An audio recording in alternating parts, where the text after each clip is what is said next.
Bismillahirrahmanirrahim.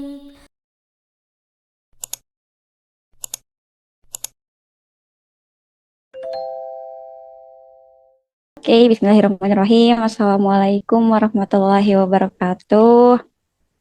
Alhamdulillahirrabbilalamin. Wabihi nasta'in wa ala umuri dunya waddin. Wassalatu wassalamu ala asrafil anbiya'i wal mursalin. Wa ala alihi wa sahbihi ajma'in. Amma ba'du. Kita membahas mengenai seni berumah tangga ala Nabi, berumah tangganya Nabi Muhammad dengan Saudah binti Zam'ah. Ada yang bilang Saudah binti Zam'an, ada yang bilang Saudah binti Zam'ah. Terserah mau yang mana gitu ya. Mau binti Zam'ah boleh, binti Zam'an juga boleh, silahkan. Ya, perkara nama aja udah jadi perbedaannya, begitulah dalam sirah. Oh ya, sebelum lanjut materi sebelumnya, di materi pertama kemarin ada yang masuk ke saya. Ternyata cerita Ibunda Khadijah ada yang beda nih, versinya begini begini begini gitu ya. Saya disclaimer dulu, di pertemuan kedua dan pertemuan selanjutnya dalam belajar sirah pasti ada banyak riwayat ya, ada riwayat A, riwayat B, riwayat C, bahkan dari satu kisah aja bisa sampai 10 sampai 15 riwayat gitu ya. Dan itu biasa di dalam sirah gitu ya. Ada yang mungkin berpendapat alur kisahnya seperti ini, ada yang berpendapat alur kisahnya demikian. Bahkan di dalam sirah ada yang namanya kisah Israiliyat. Kisah Israiliyat itu kisah yang secara gamblang enggak kita ketahui gitu ya dari para sahabat, tapi memang cerita itu ada gitu ya dan diyakini oleh banyak orang. Mungkin cerita semacam Israiliyat seperti itu berguna untuk kita nambah wawasan, tapi enggak begitu kita imani seperti itu. Nah, gitu ya disclaimernya. Jadi kalau misalkan nanti ada jalan yang berbeda nih kisah alur ceritanya, ya mangga aja gitu ya. Silahkan mau bawa alur kisah yang mana, yang penting bisa dipertanggungjawabkan, ada buku referensinya, dan ketika kita menyampaikan kepada orang lain pun punya referensi dari kita gitu ya. Ini saya baca dari buku ini, buku ini, buku ini. Silahkan pelajari sendiri. Yang penting bisa dipertanggungjawabkan oleh yang menyampaikan gitu ya, atau kita selaku yang menyebarkan keilmuan. Seperti itu ya. Lanjut, kita mulai dari latar belakang keluarga. Dari latar belakang keluarga, Saudah itu adalah keturunan dari suku Quraisy, sama kayak Ibunda Khadijah, keturunan dari Quraisy, tapi dari suku Bani Amir. Beda sukunya sama sukunya Ibunda Khadijah dulu. Yang kemarin. Dan Saudah merupakan anak dari Zam'ah atau Zam'an bin Qais bin Abdusyams bin Abdumud dan bin Nasr bin Malik, dan merupakan anak dari As-Samus. Ada juga yang bilang Syamus, ada yang bilang Asyamus ya. Itu nama dari ibunda Saudah binti Qais bin Zaid bin Uday bin Nazar. Terus beliau datang dari keluarga yang sederhana. Kalau misalkan kita membahas kemarin Ibunda Khadijah berasal dari keluarga yang berada, yang terhormat, yang kaya raya gitu ya.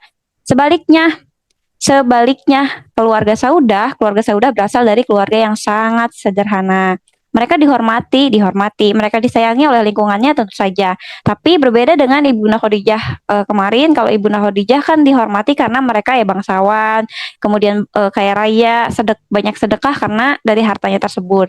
Kalau keluarganya Saudah itu memiliki pengaruh keluarga terhadap lingkungan sosial karena mereka ikut banyak andil dalam kegiatan sosial di lingkungannya.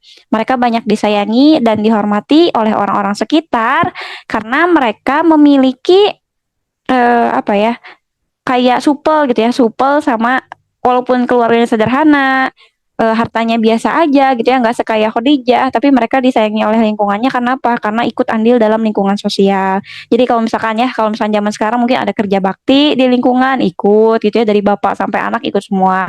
Kalau ada misalkan dari masjid ngadain buat pembukaan panitia kurban, misalkan ya keluarga Saudah ini ikut gitu ya, keluarga dari bapaknya, dari ibunya, dari anak-anaknya selalu dilibatkan dalam aktivitas sosial.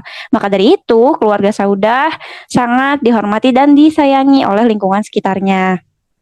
Itu adalah nilai yang dijunjung tinggi gitu ya oleh keluarganya Saudah bin Zam'ah. binti Zam'ah. Saudah berasal dari keluarga yang sederhana memang, tapi yaitu tadi disayangi oleh orang-orang sekitarnya. Ayahnya Zam'ah adalah seorang pedagang biasa, teman-teman. Pedagang biasa, sementara ibunya adalah sosok yang sangat lembut, penyayang, penuh kesederhanaan gitu ya. Pendidikan Saudah sebagaimana pendidikan para wanita lainnya. Kalau kemarin kita bahas Ibunda Khadijah, itu kebanyakan homeschooling, semua gurunya didatangkan ke rumah gitu ya oleh orang tuanya. Berbeda dengan Saudah, Saudah ini berasal dari keluarga yang sederhana dan Saudah ini dalam proses pendidikannya ikut sama sahabiah yang lainnya. Jadi kalau misalkan ada kelompok buat belajar, Saudah ikut gitu ya di sana seperti itu. Tapi salah satu aspek penting dalam pendidikan saat Saudah kecil adalah ibunya adalah seorang ibu rumah tangga biasa. Dia itu sangat lembut, saya penyayang banget dan penuh kesederhanaan. Kalau misalkan kita lihat di gaya hidup zaman sekarang itu sebaca minimalis. Jadi di rumah tangga di keluarganya Saudah itu nggak ada tuh barang yang nggak kepake, semuanya tuh kepake. Jadi barang-barang yang ada di rumahnya tuh semua kepake, nggak ada barang yang terbengkalai gitu ya, atau cuman jadi hiasan atau apapun itu. Pokoknya kalau misalkan kita selaraskan dengan gaya kehidupan sekarang itu mungkin sama dengan gaya hidup minimalis ya.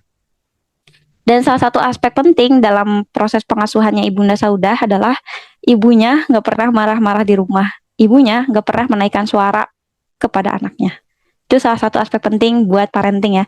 Jadi bagi orang tua sekarang yang pengen punya anak perempuan semacam atau sebagaimana Saudah nantinya, jadilah ibu yang sangat lembut, sangat penyayang, penuh kesabaran gitu ya, dan gaya hidup minimalis yang nggak neko-neko seperti itu. Jadi nanti lahirlah sesosok Saudah. Siapa itu Saudah? Bagaimana karakteristiknya?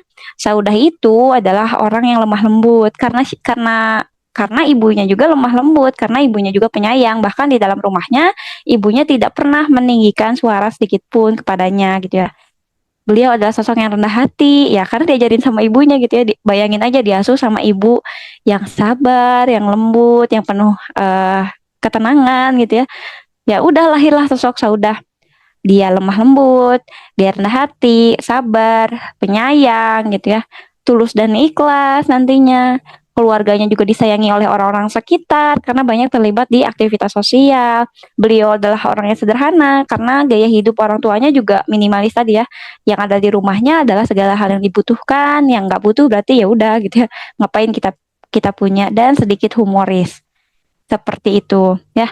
Jadi bagi para orang tua nih khususnya yang pengen punya anak perempuan selembut dan sesabar Saudah, silahkan contoh perilaku dari Asyamus tadi. Bagaimana cara Asyamus mendidik anaknya Saudah ini. Jadi bagaimana karakteristik Saudah seperti ini ya. Jadi adakah di sini teteh semua yang mirip dengan Saudah? Ternyata oh saya lemah lembut teh. Saya rendah hati sekali, saya sabar banget, saya penyayang, dan sedikit humoris. Silahkan, tentu saja saya tidak termasuk di sini ya sepertinya, karena saya tidak lemah lembut sama sekali. Insya Allah ya, astagfirullah. Begitulah sosok dari Saudah. Kita masuk ke pernikahannya. Pernikahan Saudah, ternyata Saudah dinikahi dalam kondisi janda oleh Rasulullah. Pernikahan yang pertama itu nama suaminya Sakran bin Amr. Beliau berasal dari suku Quraisy, sama dari Bani Amir.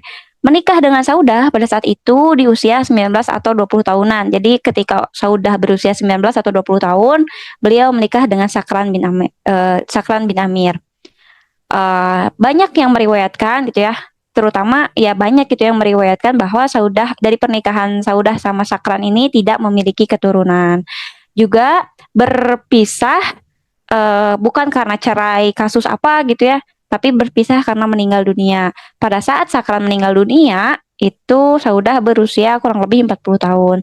Jadi rumah tangganya sekitar 20 tahunan sama Sakran ini.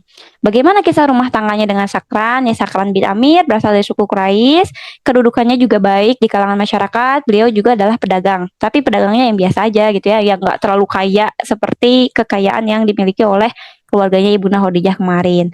Sakran dan Saudah binti Zam'ah adalah orang yang pertama-tama menerima dakwah Islam yang dibawa oleh Nabi. Jadi suaminya Sakran sama Saudah ini adalah golongan orang-orang pertama yang menyambut kedatangan Islam. Jadi ketika Rasulullah nih mulai berdakwah Nah, disambut keislamannya oleh Sakran bin Amir dan Saudah. Mereka berdua sebagai pasangan suami istri menyambut keislaman dengan hati ringan gitu ya. Jadi ketika ada Rasulullah datang membawa risalah Islam, Sakran dan Saudah langsung masuk Islam begitu saja gitu ya di golongan awal. Nah, keduanya sudah menikah saat menerima Islam. Jadi ketika ada Islam masuk, keduanya udah dalam posisi menikah. Jadi yang asalnya sama-sama kafir nih, yang asalnya sama-sama nggak tahu Islam itu apa. Nah, tapi ketika Rasulullah mendakwahkan, nah kemudian keduanya langsung masuk Islam gitu ya bareng-bareng gitu.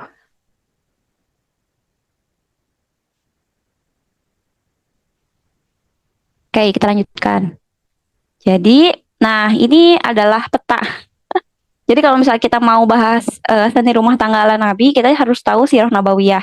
Jadi nanti saya selipin sirah nabawiyah dulu ya. Soalnya kalau misalnya kita nggak tahu sirah nabawiyah, kita akan pusing alur waktunya.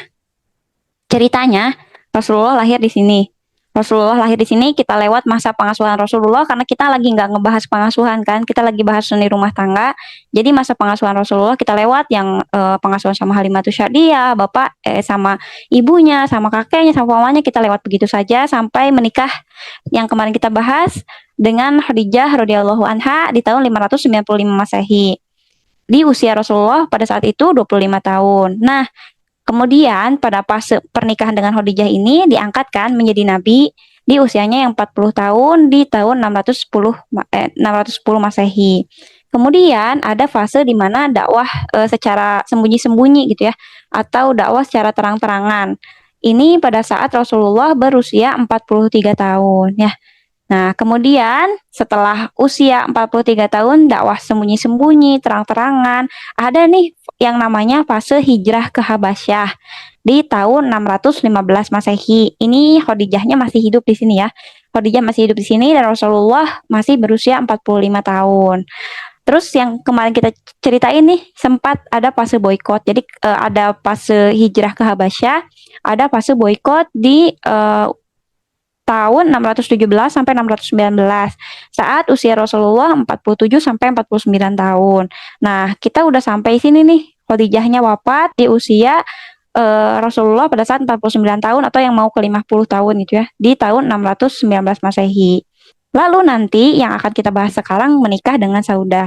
Tapi kenapa harus dijelaskan seperti ini? Nanti kita harus paham dulu sebelum masuk ke fase ini, nanti ada dulu kisah hijrah ke Habasyah. Jadi nyambung. Jadi kalau daripada nanti pusing hijrah ke Habasyah tuh pada saat kapan? Yang hijrah ke Habasyah tuh pada saat Khadijah masih hidup di sini gitu ya, sebelum adanya fase boykot, sebelum Khadijahnya wafat di sini. Nah, beberapa bulan, ada yang bilang beberapa bulan ya, ada yang bilang 1 bulan yang di bulan yang sama, ada yang bilang 3 bulan setelah Khadijah wafat, ada yang bilang 6 bulan setelah Khadijah wafat, ada yang bilang 1 tahun setelah Khadijah wafat, barulah Rasulullah menikah dengan Saudah. Mangga mau dipakai referensi yang mana? Mau di bulan yang sama, 3 bulan, 6 bulan, atau 1 tahun. Tapi yang masyurnya, yang banyak yang meriwayatkan itu 6 bulan sampai 1 tahun setelah Khadijah meninggal dunia, baru Rasulullah menikah dengan Saudah. Dan sekarang juga kita akan pakai yang itu ya. Jadi kurang lebih 6 bulan setelah Khadijah wafat, barulah Rasulullah menikah dengan Saudah seperti itu. Tunggu ya. Nah, lanjut. Nanti di fase-fase menikah dengan Saudah ada juga nih cerita dakwahnya di Taif dan peristiwa Isra Mi'raj. Ngerti sampai sini? Ngerti kan? Masa nggak ngerti? Kayak gitu. Jadi ini alurnya ya yang udah kita bahas. Ini kan titik ini udah kita bahas. Diangkat jadi nabi udah, dakwah sembunyi-sembunyi pas menikah sama Khadijah juga udah. Sekarang kita akan sedikit bahas hijrah ke Habasyah, terus menikah dengan Saudah dan dakwahnya di Taif serta nantinya ke sana ujian rumah tangganya bagaimana. Ya. Nanti kalau pusing dilihat aja materinya. Nanti materinya juga di-share ya insya Allah. Nah, di momen hijrah ke Habasyah ini hijrah ke Habasyah terjadi sekitar tahun ke-5 kenabian, yaitu ketika Rasulullah masih berdakwah gitu ya di kota Mekah. Pada saat ini, pada saat sudah Rasulullah itu berdakwah, jadi ceritanya Khadijah masih hidup ya ini. Khadijah masih hidup, terus Rasulullah mulai berdakwah secara terang-terangan kan di kota Mekah. Pada saat itu, kaum muslim mengalami penganiayaan dan penindasan berat dari kaum kafir Quraisy. Jadi setiap orang yang masuk Islam dibunuh. Setiap orang yang mau datang ke Nabi Muhammad dicegat, dipukulin, dianiaya pokoknya ya. Bahkan ada yang keluarganya Yasir, kalau tahu kisahnya keluarga Yasir, kan ada yang ditusuk ya, ditusuk sama tombak gitu ya, terus dibunuh sekeluarga gara-gara masuk Islam. Jadi kondisinya tuh udah crowded banget di Mekah pada saat itu, ketika Rasulullah udah mulai nih dakwah secara terang-terangan. Jadi ketika Rasulullah udah tegasin, ya udah aku mau dakwah secara terang-terangan nih di kota Mekah. Mulailah itu kaum kafir Quraisy mulai ngejahatin Rasulullah. Kaum muslim semua dijahatin, terutama keluarga-keluarga Rasulullah juga mengalami kecaman yang sangat amat berat gitu ya pada saat itu. Nah, akhirnya ada nih celotehan atau usulan lah gitu untuk melakukan perjalanan ke negeri Habasyah. Niatnya untuk melindungi umat Islam karena pada saat itu di negeri Habasyah ada satu orang raja yang sangat bijaksana, namanya Raja Najasyi. Raja Najasyi itu sebenarnya pendeta ya, sebenarnya pendeta tapi sekaligus raja kan dulu, pendeta sekaligus raja. Nah, beliau adalah seorang pemimpin Kristen yang adil dan terbuka gitu terhadap agama lain. Memang raja yang sangat baik, bahkan dikisahkan Raja Najasyi nantinya masuk Islam gitu ya, di akhir kisahnya Raja Najasyi itu. Nah, umat muslim karena di Mekah udah mengalami kecaman yang sangat berat, akhirnya mengusulkan ya udah kenapa kita nggak coba nih pindah ke atau cari tempat lain yang lebih aman. Salah satunya adalah ke Habasyah karena di Habasyah ada raja nih yang baik gitu ya, namanya Raja Najasyi. Akhirnya ada nih orang-orang yang pergi ke Habasyah pada akhirnya seperti itu. Siapa aja? Jadi dibagi menjadi dua golongan. Dua golongan yaitu yang pertama 12 pria dan 4 orang wanita. Di gelombang kedua pada proses hijrah ke Habasyah dibagi menjadi dua gelombang. Gelombang yang pertama itu 16 orang ya, 12 pria sama 4 wanita, dan gelombang kedua itu lumayan banyak, ada 80 orang muslim. Kenapa sih teh harus hijrah ke Habasyah? Emang apa tujuannya ke sana? Ya karena tadi untuk memberikan keamanan bagi kaum muslim. Jadi orang-orang yang duluan hijrah ke Habasyah ini ya untuk lihat situasi lah, lihat situasi di Habasyah, apakah situasinya aman untuk orang-orang muslim ataukah Raja Najasyi ngasih perlindungan nih ke kaum muslim yang ada di Mekah seperti itu. Lalu yang kedua itu pengen nyari tempat yang aman untuk kaum muslim seperti itu. Nah, gimana wafatnya Sakran ini? Jadi Sakran dan Saudah ketika sudah menikah dan masuk Islam, mereka adalah termasuk orang-orang yang berada di dalam gelombang pertama ke Habasyah. Jadi secara sukarela Sakran dan Saudah, kedua orang ini yang telah menjadi suami istri mengusulkan gimana aku aja nih atau kita aja yang melihat situasi di Habasyah. Gimana kita aja yang meminta perlindungan kepada Raja Najasyi seperti itu gitu ya. Jadi Sakran sama Saudah termasuk orang yang masuk ke gelombang pertama yang tadi yang 12 pria sama 4 wanita. Nah, salah satu dari mereka adalah Sakran dan Saudah ini. Gelombang pertama yang hijrah ke Habasyah. Gimana ceritanya di Habasyah itu panjang ya. Ada nanti perdebatan apa gitu bisa dibaca nanti ya. Kisah di Habasyahnya bagaimana. Nah, mereka berdua ya sebagaimana orang asing, mereka menghormati adat-adat di sana walaupun kebanyakan Kristen, tapi mereka hidup dalam ya kesederhanaan gitu ya, biasa dan saling menghormati agama lain karena mereka asing di sana. Nah, beberapa lama dari nyampe ke Habasyah, ternyata Sakran ini sakit dan meninggal dunia di Habasyah seperti itu. Banyak yang meriwayatkan sakitnya itu nggak dikisahkan entah sakit apa dan lain sebagainya, tapi yang jelas Sakran ini bukan meninggal karena adanya peperangan atau ada perlawanan dengan siapa gitu ya. Banyak yang meriwayatkan Sakran ini meninggal karena sakit seperti itu. Lalu ketika Sakrannya sudah meninggal dunia, kemudian apakah orang-orang muslim pada akhirnya menetap di Habasyah? Ada yang menetap di Habasyah, ada juga yang pulang ke Mekah gitu ya. Ada yang pulang ke Mekah. Kenapa pulang ke Mekah? Karena pada saat momen itu nanti kaum kafir Quraisy tuh nyusul gitu ya, nyusulin ke Habasyah, nyari masalah di Habasyah. Akhirnya nanti ada perdebatan dan sedikit peperangan dengan warga Habasyah pada saat itu. Jadi makin crowded lah masalahnya. Ada kaum muslim yang tetap menetap di Habasyah, ada juga yang ikut pulang. Dan Saudah adalah salah satu orang yang ikut pulang ke Mekah. Jadi daripada aku di Habasyah nggak punya siapa-siapa karena suaminya udah meninggal, terus tinggal di negeri orang yang agamanya juga minoritas di sana, ya udah lebih baik aku pulang aja karena di Mekah ada kaum muslim yang lain, di Mekah juga ada Rasulullah gitu ya. Kalau ada apa-apa aku bisa lebih tenang lah sama saudara muslim di Mekah. Akhirnya Saudah pulang tuh ke Mekah ketika sakrannya sudah meninggal dunia. Jadi ketika pulang ke Mekah, Saudah posisinya janda. Begitu ya kisahnya kenapa Saudah bisa menjanda. Nah, di sisi lain kita langsung loncat nih ke tahun kesedihan kan tadi udah diceritain ya fase Habasyah. Nah, setelah fase Habasyah, setelah Saudah udah pulang, ada yang namanya tahu ini fase boykot yang kemarin kita udah jelasin ya. Fase boykot di mana kaum kafir itu nggak boleh nikah sama orang muslim, nggak boleh jual beli sama orang muslim, terus nggak boleh pokoknya nggak boleh kasih bantuan sama orang muslim gitu ya. Setelah fase boykot, barulah Khadijah meninggal dunia. Nah, berselang dari itu 6 bulan kemudian gitu ya, atau tahun-tahun itu di mana pamannya meninggal, kemudian Ibunda Khadijah meninggal, disebutlah sebagai tahun kesedihan. Nah, di tahun kesedihan ini, galaunya Rasulullah semakin menjadi karena beliau kehilangan sosok yang mendalam gitu ya. Khadijah yang support dakwah sebegitu besarnya meninggal dunia. Kemudian rasa terancam karena kaum kafir Quraisy udah mulai nih gencar buat menjalankan perencanaan-perencanaan untuk membunuh Rasulullah dan para kaum muslim. Lalu perasaan duka mendalam akibat kehilangan dua orang yang dicintainya, ya paman sama istrinya sekaligus meninggal di tahun yang sama.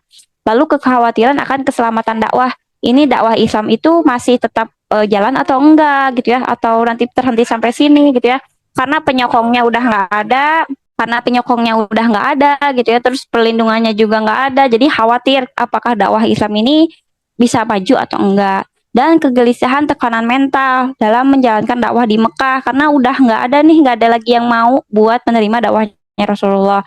Sekalinya Rasulullah keluar langsung di ini apa diacungi sama tombak, langsung pengen digorok dan lain sebagainya gitu ya, udah kacau banget lah posisi Mekah pada saat itu. Dan kesedihan yang berat karena seolah tidak ada tempat yang aman. Jadi bingung Rasulullah tuh ya, anggap aja kita ya yang galau. Paman kita yang menjamin perlindungan sudah meninggal. Kemudian mau curhat ke istri yang selama ini mendukung, yang selama ini menenangkan hati, udah meninggal. Terus gimana lagi gitu ya, mau ke siapa lagi, mau dakwah cobain buat ngehilangin galau. Ternyata masyarakat Mekah pada saat itu udah nggak mau denger gitu ya, mau ke siapa lagi ya, galau. Sangat luar biasa galau, akhirnya para sahabat menyebut tahun ini sebagai tahun kesedihan. Nah, akhirnya ada nih hiburan bagi Nabi Muhammad karena ujian yang dilalui pada saat itu sangatlah berat. Apa saja hiburannya dari para sahabat itu dukungan penuh dari sisi batiniah ya. Kata-kata, semangat, memberikan makanan gitu ya yang disukai oleh Rasulullah. Bahkan ditemani saat Rasulullah hanya memandangi langit. Jadi ketika Rasulullah galau, keluar rumah gitu ya, ngeliatin langit, terus ya diam gitu ya, nggak bisa diajak ngobrol sama sekali karena ya memang ya gimana gitu ya, kalau kita lagi galau, hilang paman, hilang istri, ya galau gitu ya. Rasulullah juga sama. Jadi para sahabat ini ngasih support dengan ya udah ditemenin aja. Bahkan kayak Ali, kayak Abu Bakar, kayak Utsman itu sekedar mendatangi Rasulullah, menyapa, terus nemenin Rasulullah duduk. Walaupun nggak bicara apa-apa. Itu adalah salah satu support dari para sahabat buat Rasulullah. Dari Allah nantinya Allah kasih perjalanan Isra Mi'raj. Tapi perjalanan Isra Mi'raj dilakukan ketika nanti Rasulullah sudah menikah dengan Saudah gitu ya fasenya. Fasenya Ibunda Khadijah meninggal dunia, terus nanti menikah dengan Saudah, terus sudah menikah dengan Saudah dakwah di Thaif, udah dakwah di Thaif, baru peristiwa Isra Mi'raj. Seperti itu ya alur kisah dari sirah nabawiyahnya. Nah, dari salah satu sahabiah, ternyata ada nih sahabiah itu adalah salah satu sahabat wanita ya. Salah satu sahabat wanita atau salah satu muslimah yang masuk Islam pada masa itu disebutnya sahabiah. Nah, dari salah satu sahabiah menawarkan Rasulullah untuk menikah kembali. Nama sahabiahnya siapa? Nama sahabiahnya Khawlah binti Hakim. Jadi Khawlah binti Hakim ini adalah salah satu seorang muslimah yang beriman, yang mencoba untuk memberikan hiburan bagi Nabi Muhammad pada saat itu. Nah, VOP ya, VOP ketika Khawlah dan Nabi Muhammad berbicara atau saling berinteraksi. Wahai Rasulullah, izinkan hamba berbicara dengan penuh rasa hormat. Terus kata Rasulullah, tentu Khawlah, aku akan mendengarkan. Wahai Rasulullah, kami kaum muslim tahu betapa besar kehilangan yang engkau rasakan setelah kepergian Khadijah. Kami pun merasakan kepergian dan kehilangan seorang wanita mulia yang penuh kebaikan. Pelindung kita semua, kata Khawlah tuh. Rasulullah tuh nggak ngejawab, cuman menundukkan kepala. Ya terlihat beliau mengingat Khadijah dengan rasa cinta yang rindu gitu ya. Saking cintanya sama Khadijah, nggak bisa berkata-kata lagi gitu. Lalu Khawlah meneruskan kembali, wahai Rasulullah, kami semua merasa kasihan melihatmu harus memikul beban dakwah yang besar tanpa pendamping yang selalu ada di sisimu. Tidaklah engkau inginkan seseorang yang bisa menemani dan mendukungmu dalam kehidupan sehari-hari, terutama saat dakwah semakin berat, kata Khawlah tuh. Lalu kata Rasulullah, aku menghargai perhatianmu, Khawlah. Apakah menurutmu ada seseorang yang dapat menemaniku di dalam perjalanan ini? Ditanya sama Rasulullah. Kalau kamu pengennya aku nikah lagi gitu ya, kamu punya referensi nggak siapa yang harus aku nikahi? Kata Rasulullah tuh kayak gitu. Terus kata Khawlah bilang, bagaimana dengan Aisyah? Putri dari sahabat terdekatmu, wahai Rasulullah. Terus kata Rasulullah, kamu benar. Namun Aisyah masih terlalu kecil untuk aku nikahi sekarang, kata Rasulullah tuh. Lalu Khawlah berkata lagi, kalau begitu aku akan sampaikan hal ini pada Abu Bakar nanti. Jadi di ACC tuh kan Rasulullah nggak ACC gimana kan Khawlah tuh ngajak merekomendasikan gimana kalau menikahi Aisyah. Wah Rasulullah, kata Rasulullah, iya benar, tapi Aisyah masih kecil katanya gitu. Lalu Khawlahnya bilang, ya udah kalau gitu nanti aku sampaikan nih ke Abu Bakar kalau engkau ingin menikahi Aisyah gitu ya.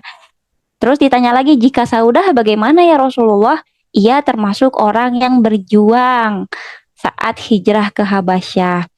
Lalu singkat cerita, beliau akhirnya setuju untuk menikahi Saudah sebagai pendamping yang penuh kesabaran dan dapat menemani beliau di masa-masa sulitnya.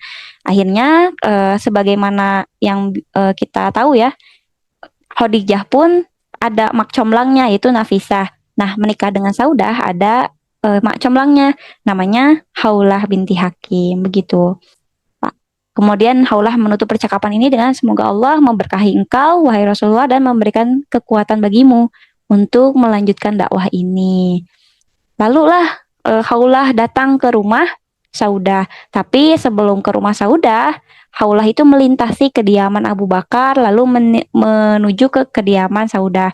Jadi Khawlah itu datang dulu ke Abu Bakar buat bilang, wahai Abu Bakar, Rasulullah menyampaikan lamaran terhadap Aisyah putrimu. Udah sampein gitu aja. Nggak nanya Abu Bakar mau nerima atau nggak nanya Aisyah mau menerima atau enggak. Ya karena tadi cuman selentingan percakapan antara Khawlah sama Rasulullah, tapi Khawlah ini amanah, jadi nyampein dulu ke Abu Bakar. Wahai Abu Bakar, ada lamaran untuk Aisyah dari Rasulullah gitu. Sama Abu Bakar tuh ya tersenyum gitu ya, karena senang dapat lamaran dari Abu Bakar, tapi nggak dinikahin pada saat itu. Langsung melanjutkan perjalanan ke rumahnya Saudah dan di sana Khawlah bilang, kebaikan apa yang kamu lakukan wahai Saudah? Aku membawa lamaran dari Rasulullah untukmu. Saudah yang pada saat itu udah lumayan agak tua gitu ya dan berusaha menguasai diri karena rasa bahagia menyelimuti dirinya. Karena siapa yang gak bahagia gitu ya di lamar sama Rasulullah. Lalu Saudah bilang, aku menginginkan hal itu, tapi bicaralah dengan ayahku. Pada saat itu, ayahnya Saudah masih hidup. Dan akhirnya ayahnya Saudah menerima lamaran dari Rasulullah padanya. Saudah juga menerima lamaran dari Rasulullah. Pernikahan dengan Saudah, usia Rasulullah pada saat itu kurang lebih 50 tahun, sementara usia Saudah kurang lebih 53 sampai 55 tahun. Ada beberapa perbedaan pendapat juga di sini yang sangat signifikan. Banyak yang bercerita bahwa Saudah itu udah tua, udah jelek rupanya, udah sangat nggak menarik dan lain sebagainya. Juga usia Saudah sudah mencapai 70 tahun dan banyak kisah seperti itu ya. Tapi yang banyak meriwayatkan itu usia Saudah saat dinikahi oleh Rasulullah adalah sekitar 53 sampai 55 tahun. Karena pada saat itu dikisahkan bahwa ayahnya Saudah pun masih hidup gitu ya. Jadi Saudah enggak setua itu loh teman-teman kayak gitu kurang lebihnya. Tapi ya silahkan dikembalikan lagi ya mau bawa riwayat yang mana. Mahar atau mas kawin yang disediakan oleh Rasulullah saat menikah dengan Saudah adalah kurang lebih 400 dirham. Iseng-iseng konversi di masa sekarang 400 dirham tuh kurang lebih ada yang ada 100 sampai 107 juta gitu ya, 100 sampai 107 juta. Kenapa berbeda dengan mahalnya Khadijah? Mahalnya Khadijah kan masih aman-aman aja gitu ya posisinya. Sementara pada saat hendak menikah dengan Saudah itu udah melewati fase boykot teman-teman. Fase boykot kan menguras sekali kekayaan kaum muslim ya. Jadi 400 dirham pada saat ini, pada saat itu gitu ya, pada saat Rasulullah menikah dengan Saudah itu adalah salah satu mahar yang cukup besar juga dikeluarkan untuk menikah dengan seorang wanita seperti itu. Saksinya siapa saja?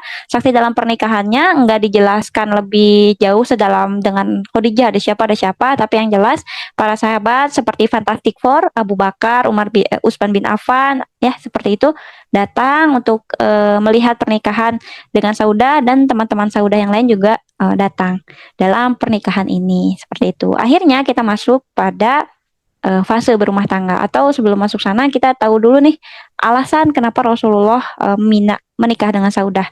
Yang pertama itu untuk memberikan perlindungan kepada Saudah, karena kan Saudah nggak punya siapa-siapa lagi kecuali ayahnya yang sudah tua gitu ya di kota Mekah. Juga beliau adalah salah satu seorang sahabiah yang ikut berjuang nyari tempat yang aman buat kaum muslim di Habasyah. Suaminya meninggal dalam proses perjuangan itu. Jadi Rasulullah pengen ya udah deh gitu ya memberikan perlindungan kepada Saudah juga. Yang selanjutnya memberikan dukungan dan mendapatkan pendampingan dalam masa duka. Jadi Rasulullah udah ngerasa nggak karuan nih kalau misalnya nggak ada pendamping. Akhirnya kan ketika Haulah merekomendasikan gimana Rasulullah kalau mau nikah aja, nah akhirnya di ACC nih nikah sama Saudah dengan tujuan untuk barangkali dengan Saudah ada di sampingku bisa ikut membantu, setidaknya ya mendengarkan gitu ya kisah dakwahnya atau ya berjuang dalam dakwah bersama-sama. Yang selanjutnya memperkuat persatuan umat muslim yang pada saat itu udah mulai agak-agak riskan karena ya umat muslim mau dipecah belah sama kaum kafir Quraisy ya. Juga menjalin ikatan yang dilandasi kebaikan dan penghormatan kepada seorang janda, juga memperlihatkan contoh perhatian sosial kepada muslimah yang beriman. Kayak gitu kurang lebih ini ada beberapa alasan kenapa Rasulullah menikah dengan Saudah. Kayak gitu. Lalu kita masuk ke fase berumah tangga. Jadi itu ya latar belakangnya, kisahnya, alur kisah dari sirohnya bagaimana. Kita udah paham semua ya insya Allah. Kita masuk ke fase berumah tangganya. Setelah menikah, sebelum fase hijrah. Kalau pada saat Ibunda Khadijah ada sebelum fase kenabian dan setelah kenabian. Kalau sekarang itu ada yang disebut dengan fase sebelum hijrah ke Madinah. Jadi posisinya masih ada di Mekah nih pada saat ini. Setelah menikah, Saudah pindah ke rumah Rasulullah, mengisi tempat yang ditinggalkan oleh Ibunda Khadijah tentu saja. Meskipun nggak sama, tapi Saudah memberikan kenyamanan, dukungan, dan penghiburan bagi Rasulullah pada saat itu. Saudahlah yang mengurusi semua kebutuhan rumah tangga Rasulullah, termasuk mengasuh seluruh anak-anak Rasulullah dari Ibunda Khadijah. Yang pada saat itu yang belum menikah itu ada Fatimah gitu ya, ada Fatimah, yang lainnya udah agak dewasa dan bahkan ada yang sudah menikah. Jadi Saudah ini fokus buat ngurus rumah gitu ya, ngurus kebutuhan anak. Dan Saudah dikenal sebagai istri yang sabar, yang rendah hati, dan agak humoris. Ia memiliki peran penting dalam rumah tangga Rasulullah pada saat itu karena rumah tangganya kosong. Terus Rasulullah juga kehilangan sosok istri yang istimewa dan diisi sama Saudah pada saat itu. Nah, lalu diriwayatkan bahwa pada suatu hari, ini sisi humorisnya dari Saudah ya, walaupun lemah lembut dan sebagainya, Saudah ada sisi humorisnya. Pada saat itu, Saudah sedang bersama Rasulullah, sedang bercanda gitu ya dengan beliau. Karena tubuh Saudah dikenal agak berisi, jadi siapa nih ibu-ibu yang agak berisi, yang agak lebih besar gitu ya badannya, pokoknya nggak terlalu gemuk tapi berisi, tembem lah gitu ya, tembem agak berisi, sehingga cara jalannya itu khas. Saudah itu khas, sudah berusia 55 tahun, tubuhnya agak berisi, sehingga cara jalannya itu khas. Pernah ditertawakan oleh Rasulullah, Saudah, mengapa engkau berjalannya dengan cara seperti itu, seperti itu. Terus kata Saudah, ya gimana lagi ya wahai Rasulullah, memang berat badanku seperti ini. Tapi dalam konteks bercanda gitu ya, kurang lebihnya kayak gitu kisahnya. Atau di kisah lain, Saudah pernah bercanda dengan Rasulullah ketika beliau hendak melaksanakan sholat tahajud. Jadi ketika Rasulullah bangun malam buat sholat tahajud, Saudah itu sebenarnya udah bangun, cuman pura-pura tidur aja gitu, pura-pura tidur aja. Ketika Rasulullah ngelihat Saudah, tapi ketahuan tuh matanya berkelip-kelip atau berkedip-kedip. Terus Rasulullah bilang, wahai Saudah, kamu bangun saja karena aku tahu kamu itu sudah bangun. Kenapa kamu menyembunyikan menyembunyikan kamu sudah bangun gitu ya, atau berpura-pura tidur pada saat waktunya sholat malam sudah tiba. Akhirnya mereka ketawa bareng ya, gitulah ya kehidupan rumah tangga pada umumnya yang sakinah mawadah warohmah dengan Saudah. Jadi Saudah ini memang ya disayangi juga sama Rasulullah pada saat itu. Kurang lebih begitu. Nah, akhirnya kita masuk ke ujian pernikahan. Apakah semuanya aman-aman saja? Ternyata enggak, teman-teman ya.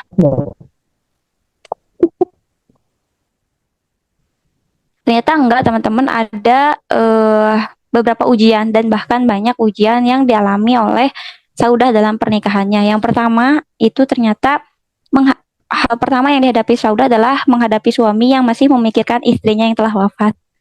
Jadi barangkali di sini ada gitu ya yang menikah dengan seorang duda yang ternyata suaminya masih memikirkan istrinya yang telah wafat. Ini juga sama nih ujiannya dialami oleh Saudah. Bahkan Rasulullah itu masih ingat Khadijah gitu ya.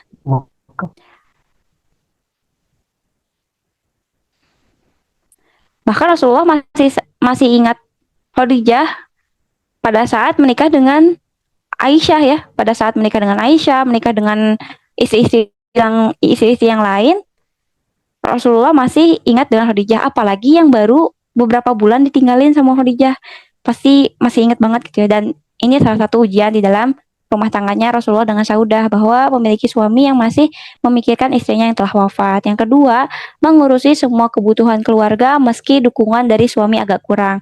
Kenapa dukungan dari suami agak kurang? Karena Rasulullah itu masih galau, yang pertama. Yang kedua, Rasulullah itu dakwah ke Taif.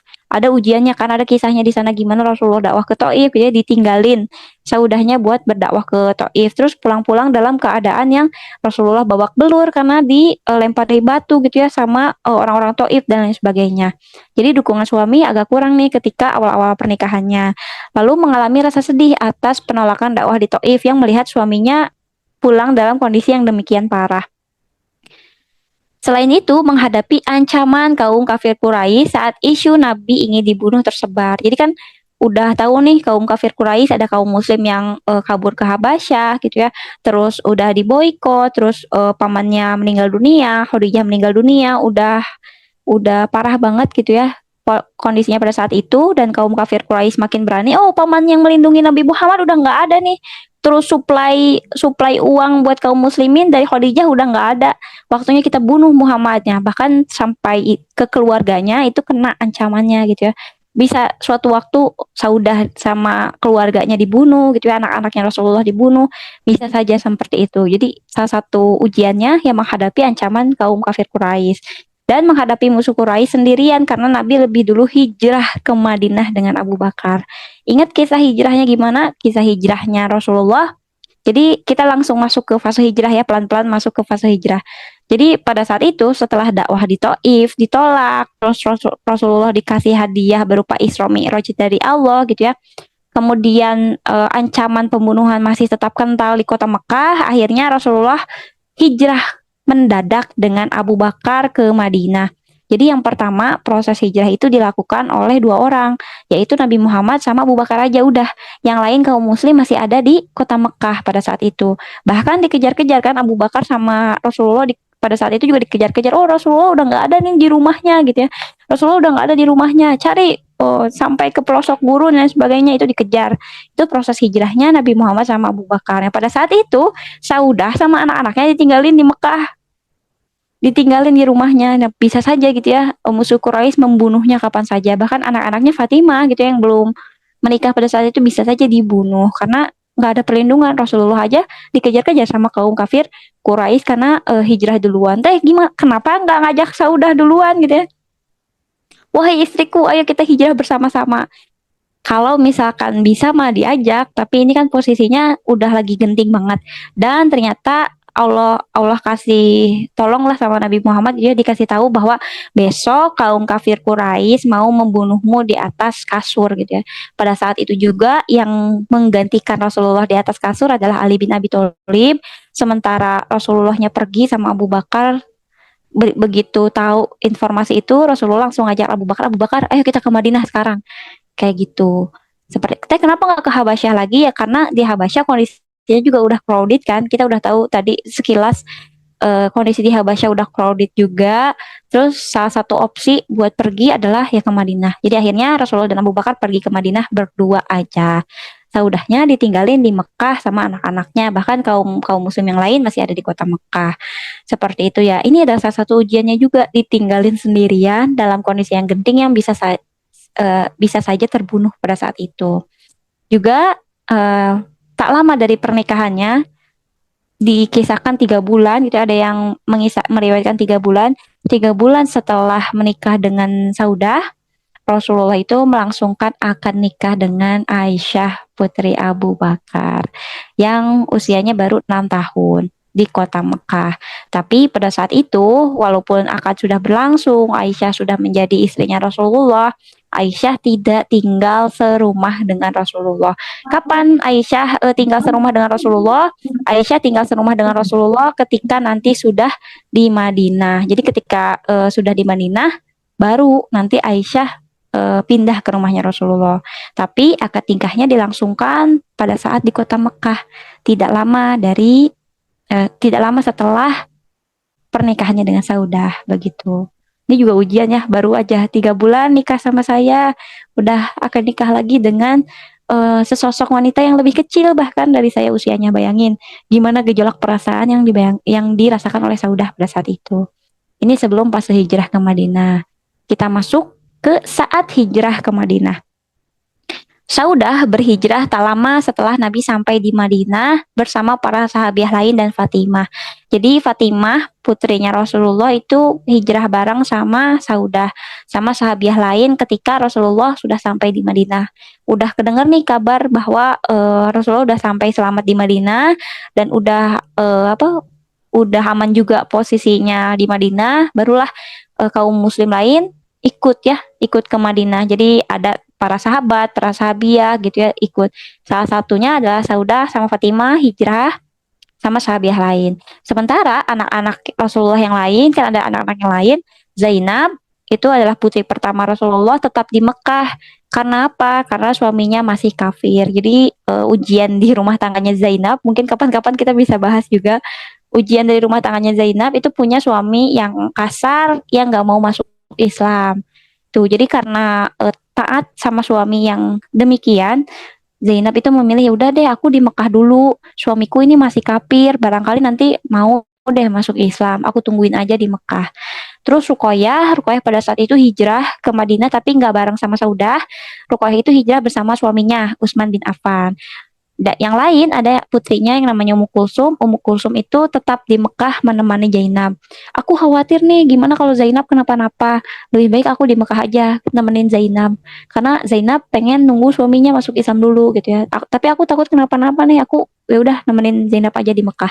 Kayak gitu posisinya. Jadi yang ikut sama Saudah adalah Fatimah gitu ya, pada saat hijrah ke Madinah.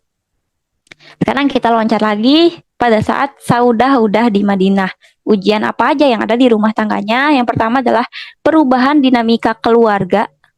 Eh, Perubahan dinamika keluarga dengan kehadiran istri-istri yang lain.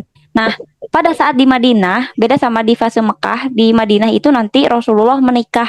Banyak menikahnya ya, ada sama istri-istri yang lain ya. Nanti juga kita bahas satu-satu. Jadi ada perubahan dinamika keluarga tuh, dinamika keluarga Saudah. Karena kan Saudah adalah istri pertama yang dinikahi setelah Khadijah meninggal dunia. Atau istri yang dituakan gitu ya, istri pertama setelah Khadijah yang meninggal dunia dan istri yang dituakan. Dan adanya perubahan dinamika di dalam keluarganya antara Saudah sama Rasulullah ini ketika banyak hadir istri-istri baru kayak gitu. Lalu adanya perang kan di sana di Madinah kan banyak kisah perang, ada perang apa. Nah, karena banyaknya perang, banyak kekhawatiran keselamatan Nabi. Aduh, suamiku gimana ya? Selamat atau enggak kayak gitu. Lalu menghadapi tantangan fisik dan usia. Hal yang paling dirasakan oleh Saudah adalah insecure terhadap istri-istri Nabi yang lainnya. Dua aku mah nikah udah 55 tahun gitu ya, udah tua pas awal nikah juga. Terus semakin sini semakin tua, belum fisiknya yang tadi ya agak tembem gitu ya, Saudah tuh agak besar dari fisiknya, jadi insecure terhadap dirinya sendiri, udah mah rendah hati gitu ya, Saudah tuh baik banget, lembut, rendah hati, punya rasa insecure itu terhadap istri-istri Nabi yang lainnya. Lalu hidup dalam kesederhanaan dan kelembutan di saat suami hilang hasrat atau gairah terhadap dirinya. Nanti dikisahin gimana kisahnya. Lalu sempat hendak diceraikan oleh Nabi. Jadi Saudah ini ada yang meriwayatkan bahwa Saudah lah yang punya kekhawatiran, aduh gimana ya aku kalau dicerain sama Nabi gitu ya. Ada juga di beberapa riwayat lain bahwa Nabi lah yang punya pikiran hendak menceraikan Saudah gitu ya. Ada dua riwayat, terserah mau ngambil yang mana. Mau dari Saudah yang punya kekhawatiran itu atau mau dari Nabi yang punya pemikiran tersebut. Kenapa teh pengen dicerain, nanti kita kisahkan selanjutnya. Lalu memberikan semua jatah malamnya kepada Aisyah dan menyaksikan Rasulullah menikah dengan istri-istri yang lainnya yang menjadi saksi mata atau saksi hidup ketika Rasulullah menikah dengan Aisyah, menikah dengan Zainab, nanti menikah dengan siapa lagi tuh, banyak ya, menikah dengan istri-istri yang lain yang juga nanti kita akan bahas. Itu saksi hidupnya adalah Saudah. Jadi berapa kali tuh ngelihat suaminya menikah kembali dengan wanita lain. Sesabar itu, se ya seluas itu hatinya gitu ya, seluas itu hatinya dari Saudah. Nah, ini masuk kita ke hendak diceraikan oleh Nabi atau punya kekhawatiran diceraikan oleh Nabi. Gimana? Jadi ada yang bilang saat suami hilang gairah, atau ada yang bilang juga ada yang bilang juga Saudahnya yang terlalu insecure dengan dirinya sendiri. Seperti itu, banyak, ada dua riwayat ya, terserah mau yang mana. Jadi peristiwa ini terjadi karena Saudah pada saat itu sudah agak tua atau berusia lanjut, sangat lanjut, merasa bahwa dirinya tidak dapat memenuhi kebutuhan fisiknya Rasulullah, tahu kan? Lalu Rasulullah pun merasa dalam hatinya tidak ada rasa cinta yang sangat begitu besar kepada Saudah. Jadi ada dua aspek di sini yang harus dipertimbangkan. Oh, Rasulullah juga nggak punya hasad sama istrinya, nggak kayak gitu. Tapi dari dua belah pihak agak gimana gitu ya. Saudahnya sudah merasa nggak bisa memenuhi kebutuhan fisik dari suaminya. Terus Nabi Muhammad juga enggan gitu ya, atau bukan kehilangan hasrat hanya melihat fisik, enggak, tapi karena apa ya, melihat Saudahnya udah agak sepuh gitu ya, terus udah ya agak tua dan takut gitu, gimana ya, enggan buat ngajak gitu ya, atau enggan buat gimana untuk kalau misalkan mau nge-request gimana penuhi kebutuhanku, ya agak gimana gitu ya sama Saudah tuh, karena dihormati banget sama Rasulullah. Sekali lagi bukan karena fisik ya, tapi memang perasaan tidak bisa dipungkiri lagi, Rasulullahnya enggan sama Saudah. Saudahnya juga karena punya rasa rendah diri tadi, insecure tadi sama istri-istrinya, jadi gimana gitu ya, sama-sama gimana gitu dalam rumah tangganya. Nah, pada saat itu Rasulullah sempat berpikir bahwa gimana ya Saudah akan lebih baik jika diceraikan dan diberikan kebebasan saja. Karena Rasulullah tuh punya empati yang tinggi. Rasulullah tahu kalau Saudah punya pikiran bahwa aku nih insecure, aku nih agak gemuk, aku nih udah tua dibandingkan istri-istri yang lain. Karena punya tekanan itu, Rasulullah kasihan sama Saudah. Gimana kalau aku ceraiin aja ya? Gimana biarin aja Saudah bebas gitu ya? Nggak ada tekanan ini gitu ya dari sekitarnya, dari lingkungan sekitar istri-istrinya. Nah, Rasulullah juga merasa iba kepada Saudah karena seringkali merasa insecure ya tadi. Lalu Rasulullah sudah sekuat tenaga membuka hati bagi Saudah pada saat posisi itu ya, menghilangkan rasa eh, sungkan gitu, rasa sungkan itu terhadap istrinya sendiri, tapi ternyata sisi kemanusiaan Nabi tidak sejalan dengan hal tersebut. Maka di suatu waktu, di suatu bagian malam, pas bagiannya Saudah, ini udah di Madinah ya, pada saat suatu malam bagiannya Saudah, Rasulullah berdiskusi dengan Saudah mengenai niatnya ini sambil memegang tangannya Saudah dan menanyakan pendapatnya. Jadi gimana ya karena ada ketegangan yang nggak bisa dijelasin, Saudahnya agak sungkan sama Rasulullah, Rasulullahnya juga sungkan sama Saudah. Akhirnya udah dibuatlah komunikasi terbuka gitu di sana antara suami sama istri. Rasulullah pegang tangannya Saudah sambil bilang, tanyain pendapatnya dan bilang apa yang dirasakan oleh Rasulullah. Rasulullah bilang gimana kalau ya udah gitu ya Saudah bebas aja, udah nggak jadi istri aku lagi gitu ya, kata Rasulullah tuh. Nah, Saudah mendengar hal tersebut kaget dan merasa sesak dengan suara yang lembut, karena kan Saudah tuh lemah lembut banget ya. Suara yang lembut, Saudah berkata, pertahankanlah aku wahai Rasulullah. aku ingin Allah membangkitkanku pada hari kiamat sebagai seorang istrimu. Ya. Setelah momen ini, Saudah tuh terdiam karena Rasulullah juga diam sambil sambil pegangan tangan dua-duanya gitu ya, pegangan tangan, suami istri saling deep talk satu sama lain. Tapi ketika Rasulullah udah mencoba menyampaikan hal tersebut, Saudah bilang, pertahankan aku, wahai Rasulullah. Aku ingin saat aku dibangkitkan nanti pada hari kiamat, dibangkitkan sebagai salah seorang dari istrimu. Setelah momen itu Saudah terdiam. Berat baginya mendorong Rasulullah untuk tetap berumah tangga dengannya. Karena ya Saudah juga tahu gimana perasaan Rasulullah sama dirinya gitu ya. Dan gak bisa juga tuh Rasulullah memperhatiin insecure-nya yang dirasakan oleh Saudah pada saat itu. Dalam pikirannya bergejolak bahwa ia tidak pantas mendapatkan jatah malam dengan Rasulullah. Kenapa ya jatah malamku misalkan terbuang begitu saja, atau setidaknya Rasulullah tuh nggak pantas nih semalaman sama aku di sini sampai segitunya gitu ya. Saudah tuh merasaan seperti itu. Ia juga merasa tidak pantas berada sejajar dengan istri-istri yang lainnya. Nah, pada saat itu sambil memegang tangan Rasulullah yang lebih erat dari sebelumnya, Saudah berkata kembali karena sama-sama diem nih setelah perkataan yang tadi. Terus Saudah berkata kembali, pertahankanlah aku rela memberikan jatah malamku untuk Aisyah. Sungguh, aku sudah tidak lagi menginginkan apa yang diinginkan oleh para wanita. Akhirnya Rasulullah tidak jadi menceraikan Saudah dan menghormati keputusannya. Langkah Saudah menunjukkan keikhlasan dan kedewasaan serta cintanya begitu besar pada Rasulullah. Ya Rasulullah, jangan ceraikan aku, pertahankanlah aku rela kok jatah malamku dikasih sama Aisyah. Jadi Aisyah dapat jatah double, jatahnya Aisyah sama jatahnya dari Saudah. Gitu, jatah Saudah dikasih sama Aisyah radhiyallahu anha. Begitu, sedih banget. Jadi ketika Rasulullah, ya, tadi ya ada dua riwayat, ada dari pikirannya Rasulullah, ada yang bilang Saudah sendiri yang punya pikiran seperti itu. Terserah mau dipakai yang mana riwayatnya gitu ya, tapi yang jelas ketika momen itu terjadi atau perasaan keduanya saling ditumpahkan satu sama lain dalam diskusi yang terbuka, sama-sama enak gitu ya bilang, dan Saudah tuh mengikhlaskan, ya Allah, Rasulullah gitu ya, pertahankanlah aku ingin dibangkitkan di hadapan Allah sebagai salah satu dari istrimu gitu ya, walaupun aku nggak dapet jatah malam ya Rasulullah, jatah malamku ya kasih aja ke Aisyah gitu, nggak apa-apa aku nggak dapet jatah malam sama engkau. Sebegitu lembutnya dan sebegitu luas hatinya dari Saudah binti Zam'ah.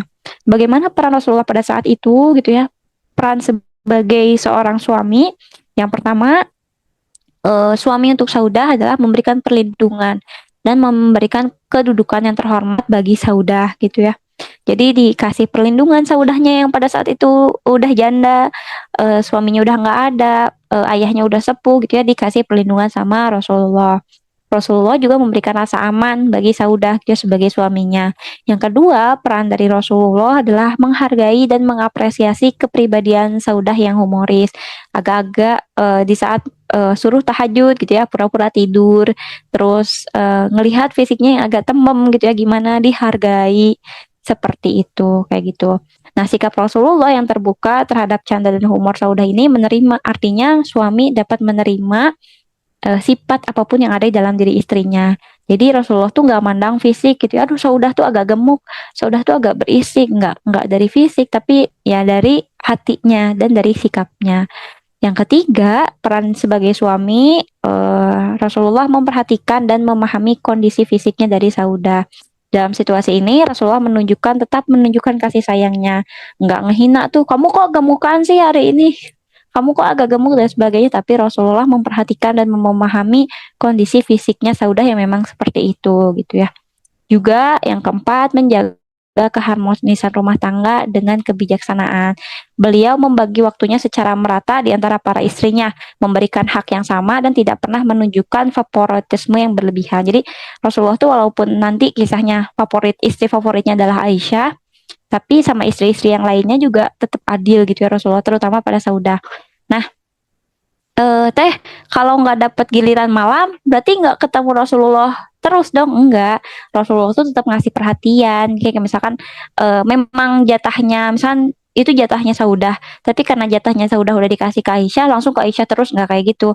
Nah, ada suatu waktu di mana memang Rasulullah menggunakan jatah malamnya Saudah, mengunjungi Saudah. Bahkan bukan bukan di waktunya Saudah, Rasulullah tuh tetap ngasih perhatian ke Saudah, ngasih ngelihat gitu ya kabarnya Saudah gimana gitu ya, atau nanti ngelihat apa hal-hal apa saja yang dilakukan oleh Saudah, hal-hal apa saja yang dibutuhkan oleh Saudah. Jadi bukan berarti nggak dapat giliran malam tuh ditinggalin gitu aja, enggak, tetap diperhatiin, tetap dikasih nafkah, tetap diajak komunikasi. Bahkan nggak jarang ketika memang itu jatahnya Saudah, Rasulullah tuh nggak pakai semuanya tuh buat Aisyah, tapi kadang-kadang diem di masjid, kadang-kadang diem, kadang-kadang memang tidur sama Saudah gitu ya di rumahnya. Kadang-kadang juga pergi ke para sahabat, tapi ya kebanyakan mayoritas ya dipakai sama Aisyah. Tapi nggak begitu full, tetap Saudahnya diperhatiin. Ya kalau misalkan ternyata ya udah ya Rasulullah jatah malamku sama Aisyah aja, secara otomatis Rasulullah ninggalin Saudah gitu aja, ya itu juga bukan pria yang bertanggung jawab kan. Tapi Rasulullah ngasih contoh nih, walaupun ternyata Saudah sudah mengikhlaskan jatah malamnya sama Aisyah, Saudah tetap diperhatikan sedemikian rupa sehingga Saudah tuh tetap merasa dicintai sama Rasulullah kayak gitu. Ya, udah kejawab ya pertanyaan itu. Juga mendukung dan menguatkan Saudah dalam iman dan dakwah. Jadi walaupun Saudahnya misalkan udah ngasih jatahnya tadi ke Aisyah, Rasulullah tetap support Saudah kok, apa yang dibutuhin, terus apa yang pengen dipelajarin sama Saudah gitu ya. Dan dalam dakwah juga Rasulullah ngajak-ngajak Saudah, gimana Saudah mau apa, kayak gitu. Termasuk turunnya perintah hijab, bahkan yang istimewa dari Saudah, salah satu yang istimewa Saudah adalah ketika perintah hijab turun ke umat muslim ya, ketika ayat bahwa hijab itu wajib bagi umat muslim atau bagi muslimah, terutama bagi muslimah hijab itu wajib untuk muslimah, Saudah ada berada di dekat Nabi, dan ketika Nabi menyampaikan ayat tersebut kepada Saudah, Saudah langsung memakaikan kain ke atas kepalanya, dan itu membuat salah satu keistimewaan yang dimiliki oleh Saudah. Apa istimewanya Saudah? Yaitu tadi ya, ketika perintah hijab turun, Saudah berada di dekat Nabi, dan ketika langsung disampaikan, langsung menerimanya dengan lapang hati Saudah. Dan keistimewaan lainnya tadi memberikan jatah malamnya kepada Aisyah radhiyallahu anha. Nah, ini juga bisa kita pelajari bagi para suami. Ada bapak suami di sini. Bagi para suami yang ternyata punya hilang hasrat pada istrinya, atau ternyata istrinya udah mulai gemuk, udah mulai agak nggak bisa memenuhi kebutuhan biologisnya lagi gitu ya. Mungkin nanti udah agak tua, udah agak peot istrinya. Mohon maaf bapak-bapak yang mungkin hilang hasrat. Beberapa sikap yang dicontohkan oleh Rasulullah adalah tetap menghormati dan menghargai istri. Beliau tetap memperlakukan Saudah dengan penuh penghormatan. Jangan diejek, jangan diinjak-injak, bahkan dihina. Itu istrimu sendiri loh, Pak.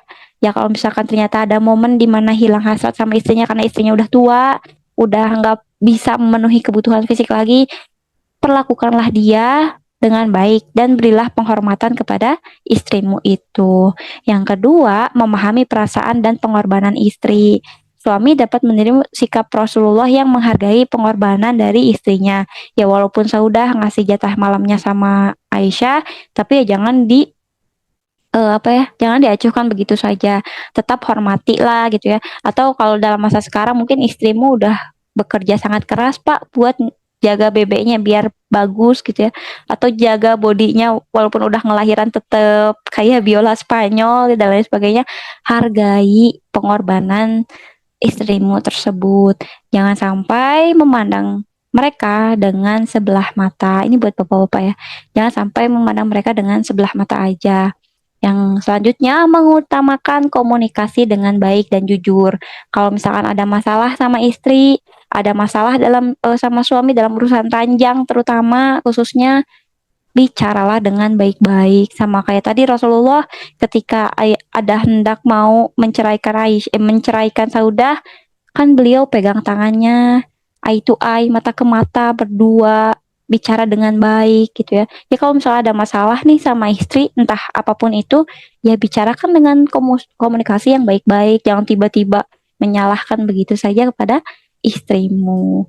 Yang selanjutnya, menghargai nilai rumah tangga yang dilandasi dengan keikhlasan dan kesederhanaan. Ya, Saudah nggak pernah minta neko-neko karena dididiknya juga minimalis ya dari dulu sampai berumah tangga juga minimalis aja kayak gitu. Jadi hargai nilai rumah tangga dilandasi dengan keikhlasan dan kesederhanaan. Ngasih hadiah boleh kok, tapi mungkin hidup dalam kesederhanaan dengan penuh cinta itu lebih baik. Kayak gitu. Terus menjaga tanggung jawab dalam rumah tangganya, meskipun ternyata pernah ada niat seperti itu atau Saudah yang punya pikiran seperti itu, tapi sikap dari mereka berdua saling menjaga satu sama lain. Bahkan Rasulullah tetap bertanggung jawab di dalam rumah tangganya. Dan sikap ini menekankan tanggung jawab suami untuk tetap menjaga istri dan keluarganya dengan kasih sayang yang baik.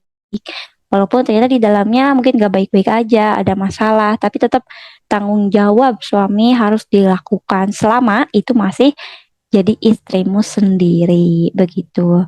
Akhir dari kisah rumah tangga Saudah dengan Rasulullah, Rasulullah itu wafat lebih dulu kan. Kalau misalkan sama Khadijah kan wafat lebih dulu. Kalau sama Saudah, Rasulullah yang wafat lebih dulu di Madinah. Sedangkan Saudah binti Zam'ah itu masih hidup beberapa waktu. Saudah bahkan diperkirakan wafat pada masa kekhalifahan Umar bin Khattab. Panjang umur Saudah ini. Jadi bahkan sampai masa kekhalifahannya Umar bin Khattab jadi khalifah, masih ada gitu ya, masih hidup dan meninggal di sekitaran tahun 644 Masehi di Madinah. Tidak banyak riwayat yang mencatat detail ya gimana wafatnya Saudah atau bagaimana pada saat menjalani kisah akhir hayatnya, nggak banyak diriwayatkan. Yang jelas Saudah meninggal di fase kekhalifahannya Umar bin Khattab. Rasulullah wafat di mana ya? Rasulullah wafat nanti di pangkuannya Aisyah. Jadi Saudah nggak ada riwayat di rumah tangganya Saudah ya. Jadi Saudah itu mendengar kabar bahwa Rasulullah sudah meninggal dunia dan bahkan langsung datang ke rumah Aisyah pada saat itu. Dan yang tahu gitu ya akhir kisah dari Rasulullah meninggal adalah Aisyah. Nanti di bulan depan kita akan bahas rumah tangga dengan Aisyah bagaimana. Seperti itu. Ya, hikmah dari kisah rumah tangga pasangan ini gimana? Jadi dari kisah ini menunjukkan kebijaksanaan dan pengorbanan Saudah serta kasih sayang Rasulullah dalam rumah tangga gimana. Jadi ujiannya tetap ada, kisah pengorbanannya tetap ada dari Saudah gitu ya, yang tadi ngasih jatah malamnya sama Aisyah juga. Saudah dapat menjadi keteladanan bagi kita dalam keikhlasan, belajar ikhlas dari Saudah, belajar sabarnya istri dari Saudah, belajarnya pengorbanan istri juga dari Saudah yang rela ketika suaminya itu pas nikah masih mikirin istri yang udah meninggal, terus ngurusin rumah tangga sendirian, nggak ada support dari suami karena suaminya dakwah ke Taif gitu ya, terus melakukan perjalanan Isra Mi'raj, terus ditinggalin di Mekah sendirian harus karena suaminya pergi ke Madinah gitu ya. Di tengah ancaman pembunuhan itu, pas di Madinah ngelihat suaminya akan nikah berulang kali dengan wanita lain, terus tumbuh rasa insecure pada dirinya gitu ya karena tubuhnya nggak sempurna, terus umurnya juga udah nggak semudah orang lain gitu ya, istri-istri yang lain kayak gitu. Bahkan ada momen-momen di mana tadi ada perasaan takut diceraikan Rasulullah, bahkan Rasulullah punya pikiran mau menceraikan Saudah dan sebaliknya. Kita harus belajar rasa sabar. Jadi Saudah itu adalah istri yang sabar banget, yang lemah lembut, sabar, hatinya tuh kayak seluas samudra gitu. Dapat menerima kondisi apapun dengan ya udah gitu ya, ya udah lemah lembut banget, sabar dan pengorbanan. Kayak gitu, itu Saudah. Lalu tipe istri seperti apa? Ini Saudah ya. Tipe seperti apa Saudah itu? Saudah binti Zam'ah adalah tipe istri yang penuh kesabaran tadi, kesabaran, keikhlasan. Tapi di balik itu semua, Saudah adalah tipe yang humoris yang dapat menghibur suaminya ketika suaminya tidak baik-baik saja. Tipe rumah tangga apa yang dijalani? Tipe rumah tangga yang penuh kesederhanaan, kasih sayang, dan komunikasi terbuka tentu saja ya.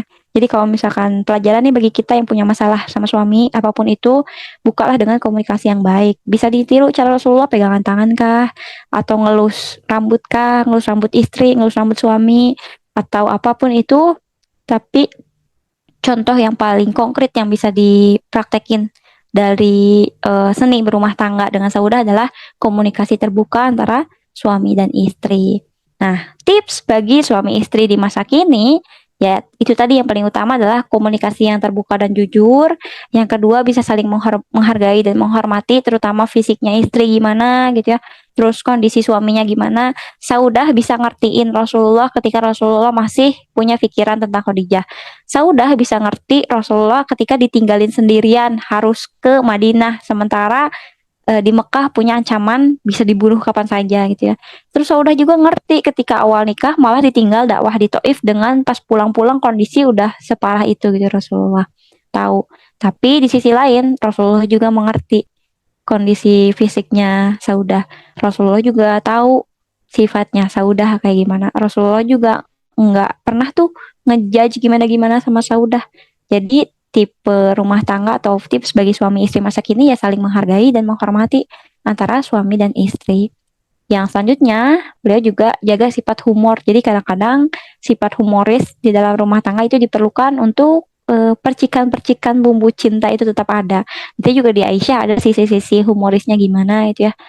Nanti kita bahas juga nanti di bulan depan. Lalu berbagi tanggung jawab rumah tangga. Nah, tanggung jawab rumah tangga ini lebih ke di sisi Madinah ya, karena di sisi Mekah, Saudah banyak ditinggal-tinggal dakwah sama Rasulullah. Menerima pasangan apa adanya, karena tadi Saudah kan fisiknya ya kurang begitu sempurna lah ya, agak tembem, agak gendut dan sebagainya, tapi bisa diterima apa adanya, nggak pernah ada selintingan dihina lah sama suaminya sendiri, apapun itu, dan mendukung pertumbuhan spiritual bersama-sama di dalam rumah tangga, menyelesaikan konflik dengan bijak tanpa emosi yang berlebihan. Bayangin kalau Rasulullah datang ke Saudah dalam kondisi aku ingin menceraikan kamu, talak talak gitu sekalian, enggak, tapi Rasulullah datang dengan baik ke Saudah gitu ya, bahkan di dalam kamar pegangan tangan langsung bilang masalahnya apa. Saudah juga pada saat Rasulullah bilang kayak gitu enggak langsung kamu jahat ya Rasulullah, kok kamu tega mau cerain aku, enggak kayak gitu kan, tapi tapi Saudah mendengarkan dulu dengan baik langsung bilang pertahankan aku ya Rasulullah, aku nih nggak mau sih, nggak mau apa-apa lagi yang diinginkan wanita di luar tuh aku nggak mau. Aku cuman pengen satu, ketika Allah membangkitkan aku di akhirat, aku dibangkitkan sebagai istrinya Nabi. Ya bayangin aja nanti pas dibangkitkan di akhirat di surga, sekumpul tuh segeng sama Khadijah, sama Aisyah dan lain sebagainya gitu ya. Tuh Saudah tuh cuman pengen itu ya, cuman pengen itu aja ya Rasulullah gitu ya, pertahankan rumah tangga ini. Ya nggak apa-apa kalau misalkan kamu nggak mau sama aku. Nanti jatah malamku aku kasih ke Aisyah. Kenapa yang dipilih Aisyah teh? Ya karena Aisyah, ya semua orang juga tahu karena Aisyah salah satunya istri yang disukai oleh Nabi. Seperti itu. Dan jaga keikhlasan dengan bersyukur di setiap situasi. Saudah itu nggak berfokus pada aku meskipun punya insecure gitu ya dalam dirinya, tapi nggak fokus sama kekurangannya. Saudah itu bersyukur ya Allah, alhamdulillah aku terbangun dalam kondisi masih bersuamikan Nabi. Gitu loh. Cara-cara Saudah bersyukur setiap hari dan apa mengatasi rasa insecure-nya adalah dengan ya Allah, aku bangun hari ini dengan statusnya masih istrinya seorang nabi kayak gitu sampai Rasulullah meninggal dunia. Saudah nggak menikah lagi ya karena memang dijaga ya istrinya Rasulullah. Pada saat Rasulullah meninggal nggak nikah lagi sama siapa-siapa, dan pas meninggal pun ada yang beberapa riwayat yang bilang alhamdulillah aku ternyata menemui ajal dengan status istrinya Nabi. Masya Allah ya. Dari dulu sampai akhir hayatnya masih bersyukur dengan hal yang sama. Ternyata kita bisa loh bersyukur dengan satu aspek aja. Bersyukur tuh ya gitulah dari kisahnya Saudah, Masya Allah ya. Maka cinta sejati adalah saling menghargai di setiap keadaan, menerima kekurangan pasangan, dan berusaha bersama menjadi lebih baik. Cinta adalah penerimaan tanpa syarat. Rasulullah menghargai Saudah dengan tulus, menunjukkan bahwa cinta sejati bukan tentang kesempurnaan, tetapi tetap saling menerima dengan hati yang ikhlas. Jika cinta didasari ketulusan, setiap tantangan dalam pernikahan adalah kesempatan untuk memperkuat ikatan. Masya Allah. Jazakumullahu khairan, itulah kisah dan seni berumah tangga dari Rasulullah sama Saudah. Di setiap istri pasti ada ujian yang paling utama. Di setiap istri pasti ada hal yang bisa kita pelajari. Dari Khadijah kita udah belajar dan sekarang kita udah belajar dari Saudah. Masya Allah, silahkan kalau misalnya ada yang mau ditanyakan atau mau didiskusikan terkait dengan kisah ini ataupun hal lain di luar itu tentang rumah tangga, dipersilahkan bisa menggunakan kolom chat atau raise hand. Tapi dapat giliran untuk Rasulullah menginap di rumahnya atau tidak teh? Itu tadi. Jadi adilnya Rasulullah ya. Walaupun Saudah sudah mengikhlaskan jatah malamnya kepada Aisyah, tapi Rasulullah itu ngerti loh kondisinya Saudah. Jadi kadang-kadang Rasulullah itu masih sempat menginap di rumah Saudah gitu ya, atau mengunjungi rumah Saudah dan tidak menggunakan jatah malamnya 100%. Kalaupun nggak ke Saudah, Rasulullah tuh paling ngumpul sama sahabat atau ngumpul atau berdiam diri di masjid gitu ya, atau bahkan digunakan untuk Aisyah kayak gitu. Tapi tetap kok Saudah tetap dikunjungi, tetap pernah nginap juga di sana gitu ya. Tetap jadi nggak serta merta langsung ditinggalin gitu aja kayak gitu ya. Maaf kepo, itu tadi apa yang dirasakan Zainab sempet insecure itu sebenarnya dari riwayat atau dilihat dari perspektif perempuan? Bukan Zainab teh, tapi dari Saudah yang merasakan insecure. Itu sebenarnya dilihat dari perspektif perempuan ya, dikisahkan dari sirohnya, tapi nggak secara gamblang bahwa Saudah merasakan insecure tentang itu enggak. Tapi jadi di saat ada gini ya, di siroh-siroh tuh jadi ketika ada istri-istri muda, jadi kayak misalkan Aisyah, terus ada Zainab dan lain sebagainya yang lagi ngobrol atau apapun, Saudah itu enggak ikut nimbrung teman-teman. Jadi ketika Aisyah, Zainab lagi ngobrol atau lagi berdiskusi keilmuan, Saudah itu cenderung untuk mundur aja. Aku mundur dulu deh gitu, kayak gitu. Terus kalau misalkan di saat ada pertemuan-pertemuan dengan istri-istri yang nabi yang lain, walaupun Saudah ini adalah istri pertama gitu ya, istri yang paling tua atau istri yang dituakan, Saudah itu cenderung di belakang. Yang di depan adalah Aisyah gitu. Yang di depan adalah geng-gengnya itu, sementara Saudah lebih udah deh aku di belakang aja. Kayak gitu, teman-teman. Ya, jadi kalau misalnya di riwayat-riwayat siroh dilihat dari kisahnya begitu.